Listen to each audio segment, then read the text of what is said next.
কিন্তু বলে আসতেছি যে বাংলাদেশের ফুটবল না, বাংলাদেশের যে কোনো স্পোর্টস সাইড যদি আপনি ডেভেলপমেন্ট করতে চান তাহলে একদম গ্রাসরুট লেভেল থেকে শুরু করতে হবে এবং সেটা ধারাবাহিকতা লাগবে।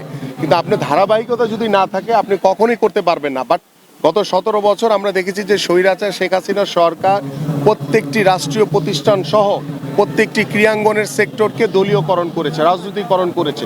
তো দলীয়করণ করে রাজনীতিকরণ করে কখনোই কোনো স্পোর্টসের ডেভেলপমেন্ট করা যায় না।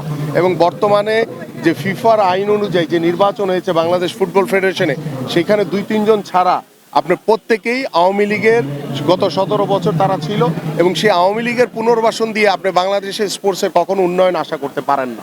আমরা এটা যদি ব্যর্থতা হয় সেই ক্ষেত্রে সভাপতির ব্যর্থতা হবে নাকি অন্য যারা আছে তাদের হবে? এটা সকলেরই ব্যর্থতা। এটা আমাদের বাংলাদেশের জন্য আমরা ব্যর্থ হয়ে যাব, কারণ ফুটবলটা তো বাংলাদেশের, ফুটবলটা কোনো সভাপতি বা কোনো ব্যক্তির না।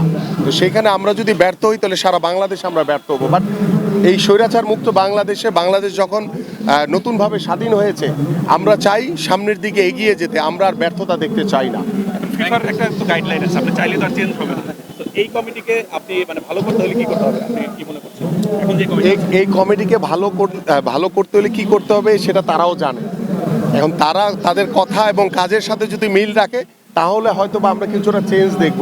বাট আমার কাছে মনে হয় না যে স্বৈরাচারের প্রেতাত্মারা কখনো বাংলাদেশের ক্রীড়াঙ্গনের জন্য ভালো কিছু বয়ে আনবে, বা বাংলাদেশের মানুষের যে প্রত্যাশা, বাংলাদেশের ফুটবল নিয়ে যে প্রত্যাশা, সেই প্রত্যাশা তারা কখনোই পূরণ করতে পারবে না।